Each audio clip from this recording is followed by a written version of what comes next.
इस जो दिल जो ख्याल आ मुझा जानी ऐं दिल में ख्याल तॾहिं ईंदो आहे जॾहिं दिलनि खे बदलाइण वारे रब जी निगाह ख़ास थींदी आहे। पाण ई दिल कान बदलबी आहे। दिल जो बदलाई फुज़ैल बिन अयाज़ अचे वही गाल दिमाग में। फुज़ैल बिन अयाज़ दुनिया जो मशहूर धाड़ेल हो जी तवा सा वट परियल चांडियो उर्फ परू चांडियो मशहूर हुयो न पांजे वक्त जो नाले वारो हुयो तो धाड़ेल पर उन जो पांजो नालो हुयो उन जी एकड़ी पांजी इज्जत हुई दुनिया अजबो नके हुयो तो धाड़ेल पर दुनिया याद थी करे तो वहड़े वा परियल कदे कहे औरत ते चीच न खई। ये हकीकत है या न नंगन न्याणन जी इज्जत रखण वारो ये कह वक्त जो मशहूर धाड़ेल हो फुज़ैल बिन अयाज़ नालो छा वरतो फुज़ैल बिन अयाज़ मशहूर धाड़ेल हो। धाड़े जे नियत सा पांजे पूरे साथ सूधो कहीं गोठ जे बाहरों अचे जी मामूल मुताबिक शाम जो वेहबो आ इए चे वेठा मगरब जी नमाज का पुठिया हाने नमाज पई हले चो तो नमाज पढ़ी बस थे तो पांजी कारवाई कयूं।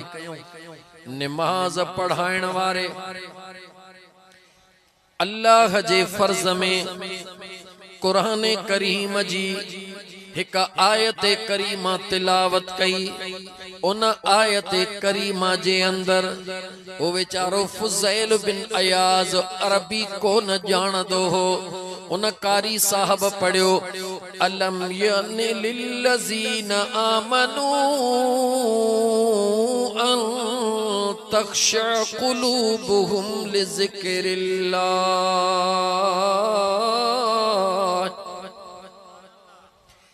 धाड़ेल उनके केड़ी खबर त कुरान जी माना छाहे उनके केड़ी खबर त इन आयत जो मतलब छाहे पर ओ मुझा जानी जिगर भा जॾहिं न मुझो सुणो करीम रब राज़ी थी तो आ गाल कुरान करीम जे तिलावत में हले या के जो किस्सो बयान थी रहो हुजे पर जेते मुझो रब राज़ी थींदो आ उन जे दिल में उहा गाल एड़ो घर कंदी आ जो हुन जूं अखड़ियों आलियूं थींदियूं हन अर्श खां रहमत जो दरिया खुली पवंदो।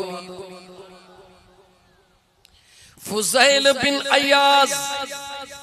जी कन ते आवाज पयो उन जे जिस्म में अजीब हिकड़ी कैफियत थी वई। कुरान त सदायूं न पढ़ियो भी बुधो भी माना जी मिस्कीन के खबर कान हुई। कुरान करीम जी जी आयत कारी साहब तिलावत कई इन धाड़ेलन जो अगवाना जिस्म में डकनी लगी एडी डकनी लगी जो अखड़न मां पानी लड़ी आयो। ओडा इमाम साहब नमाज पढ़ाए बस कई साथन के चवे तो गाल बुधो अज मुखे अलाए छा थी वयो आ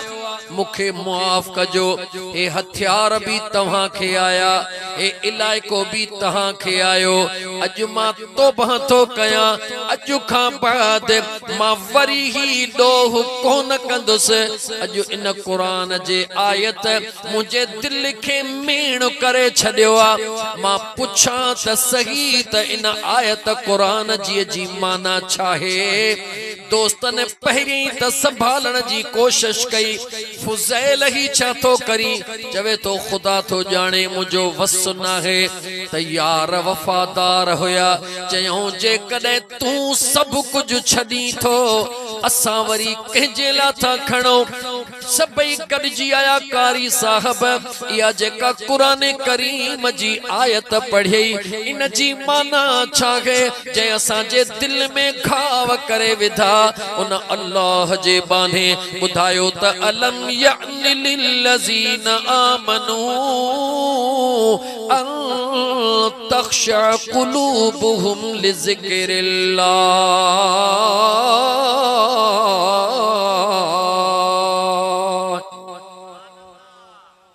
कहजी दिल मेण थी जवाब दियो दोस्तों कहजी दिल मेण थी गाल्हायो कोन था कहजी दिल मेण थी तव्हां जे नज़र में तव्हां चवंदो धाड़ेलन जी इएं चवंदव न, लेकिन मां इएं नथो चवां, मां थो चवां उन जी दिल मेण थी जंहिं ते यार राज़ी थी पियो। सची ॻाल्हि अथव। छा तूं राज़ी थियो, कीअं राज़ी थियो, कहिड़ो अमल हुयो जंहिंजे करे राज़ी थियो। इन करे आशिक शाक सदाई चवंदा आहिनि न त मुंहिंजो रब मूंसां बेराज़ी आ, मुंहिंजो सुहिणो तोसां बेराज़ी आ, मुंहिंजो रब मूंसां बेराज़ी आ, मुंहिंजो सुहिणो तोसां बेराज़ी आ। बाकी को अमीर को गरीब यार किस्मत जी बाज़ी आ, को अमीर को फकीर ये किस्मत जी बाज़ी आ। मुझो रब तोसां बेराज़ी आ, मुझो रब मूंसां बेराज़ी आ। उन अल्लाह जे कुरान करीम पढ़ण वारे ॾिठो तो फुज़ैल बिन अयाज़ गरीब ॾकण लॻो, चवे तो कारी साहब अज तू न ॾक, अज मुझे ॾकण जो टाइम आ। जेका अल्लाह जे कुरान जी तिलावत कयई उन सुहिणे कुरान करीम जो तर्जुमो ॿुधा, जे मुझे दिल के पत्थर मां जो मेण करे छॾियो आ। कारी साहब वरी कुरान जी तिलावत कई, फुज़ैल बिन अयाज़ ज़मीन ते किरी पियो, चवे तो कारी साहब टियों दफ़ो इन कुरान जी आयत के तिलावत न कजा, लगे तो त मुझो हाउ फाटी पवंदो। ॿुधाए त न कुरान जे आयत जी माना छा है। कारी साहब चयो अल्लाह जी न कुरान जी आयत जी माना रब तो फरमाए अञा ईमान वारन जे लाइ छा उहो वक्त कोन आयो आ जो उन्हनि जूं दिलियूं मां अल्लाह जे ज़िक्र से आबाद थी पवने। मुझा सोहना अल्लज़ी व इज़ा ज़ुकिरल्लाहु वजलत क़ुलूबुहुम व इज़ा तुलियत अलैहिम आयातुहु ज़ादतुहुम ईमाना व अला रब्बिहिम यतवक्कलून।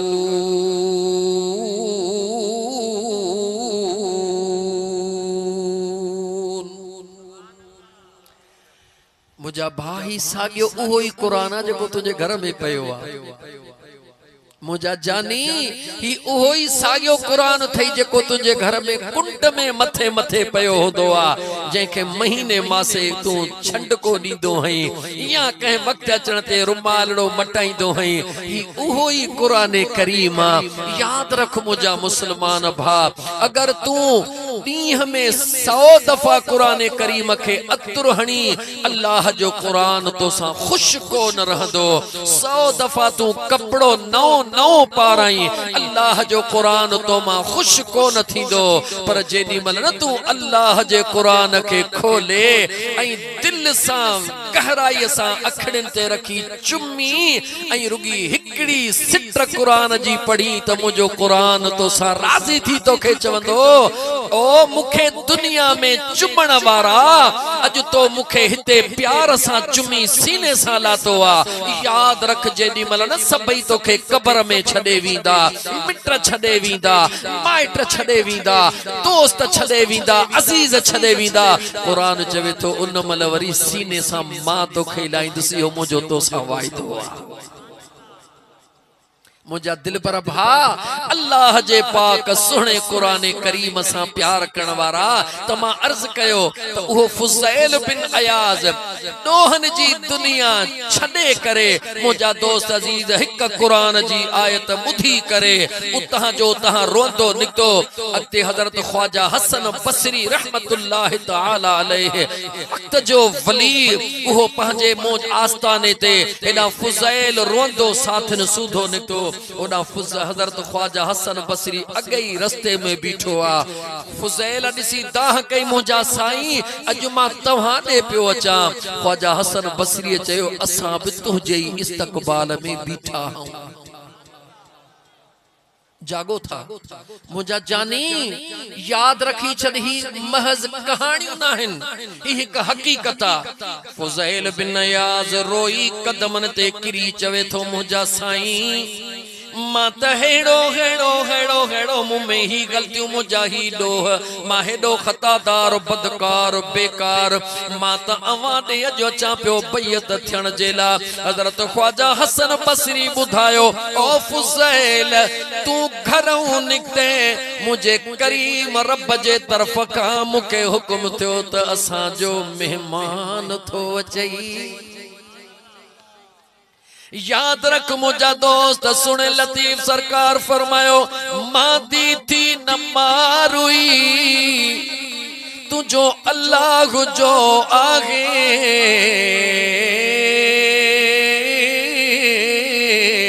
सवन वरन जा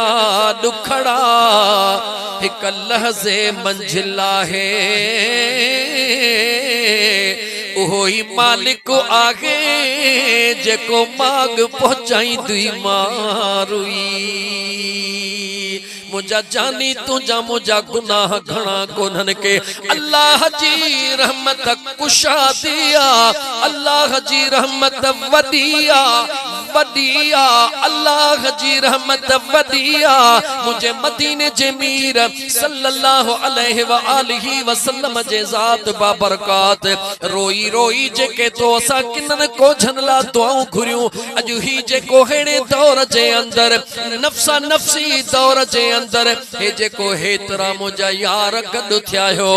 मुख्तलिफ कौमन वारा मुख्तलिफ सोचन वारा हे न तुझे अचन जो कमाला न मौलवी जो को कमाला ही सजो कमाला त मुझे महबूब मदीने वारे मीर जे दुआउन जो कमाला